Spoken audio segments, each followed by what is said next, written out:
Okay, we're going to be talking about our sample variance today, and it's going to be this formula here in number 2. And this concept is actually getting into now taking samples of populations, where we now have a sample that was randomly chosen from a population that we don't have certain information about.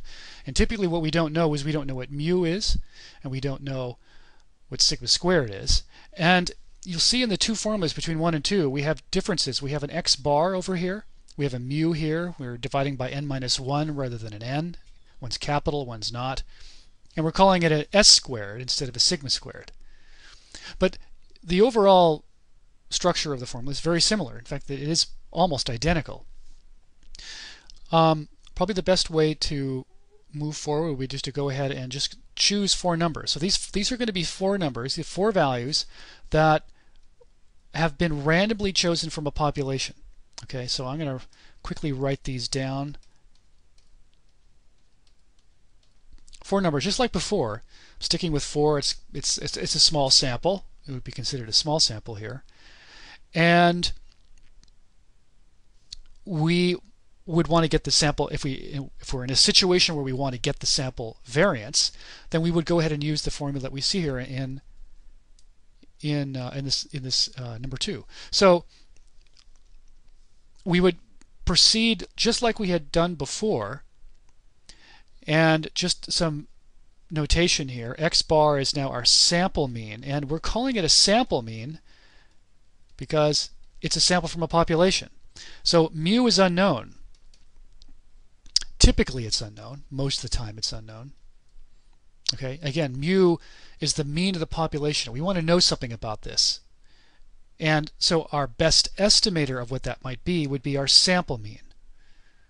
Okay, so that's why we're using x bar here, because we don't know mu, right? If you look over in here on number 1, mu was known because we considered the 4 numbers that we were dealing with as the population. Remember, I sort of prefaced it as it's not a sample, that's all there is. Okay, now what's interesting, and this is where it gets a little weird, is that if you pulled the sample of 4 numbers from a population, but you then considered the 4 numbers as the whole population, well, and then you got your mean of the 4 numbers, and you called it mu, well then in that case your mu and your x bar would be the same number. You're just sort of calling it different things. But the key difference is that in the case of a sample variance, our sample mean is known, and it's the mean of the 4 numbers, but the true mean, the mean of the population, is unknown. Right? That's the number that is really what we're sort of trying to get at, and our best estimator is x bar. Okay, so realize that if you were to look at the sample as the entire population, mu and x bar would be the same number, but remember that mu is not the mean of the 4 numbers, it's the mean that's unknown that we're trying to get at.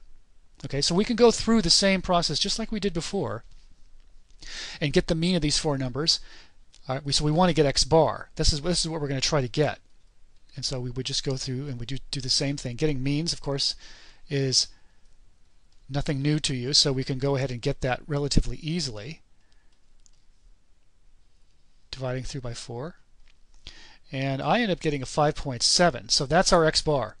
So again, when we go ahead and expand out this summation, we end up,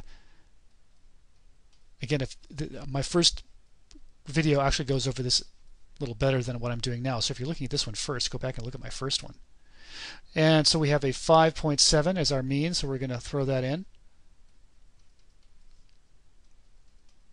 And the mean is now subtracted from each number, each x, each random number, random value, or a random variable.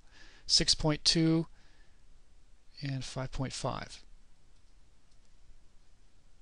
Okay, and then all divided by 4 minus 1, in this case 3. I'm going to talk about that in a minute.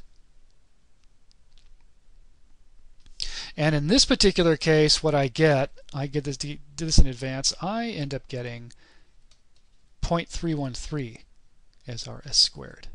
So that's our sample variance.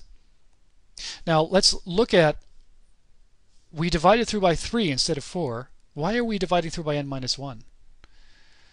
Well, I have a video on why we divide by n minus 1. If you're curious, you can go watch it. It's kind of a long, drawn-out, kind of a tedious thing, but it does explain why dividing through by n minus 1 often is a good thing to do, because it makes the estimate unbiased. Okay, and I talk about that there. I'm not going to talk about that here.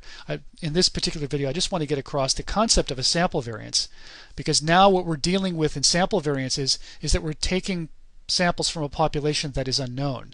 We're not considering our numbers, our sample values, as the entire population. We're considering it as a sample where mu is unknown. Okay, and so that's really the key to understand that difference. Now I'm going to go ahead and call it here. I don't think there's any point in me going over a second example. It's just going to be doing the same thing.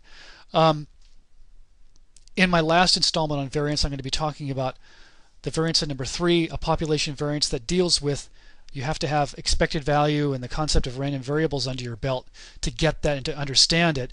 It is a population variance just like number 1 is, except it's really hitting home really the concept of variance, because expected value really is a weighted average, and we really need to take that into account when we're dealing with random variables of populations that might have different probabilities for values of x, in which case the concept of variance in number 1 here didn't actually do that. It was just taking a very simplified approach to variance and just getting a variance of a group of numbers.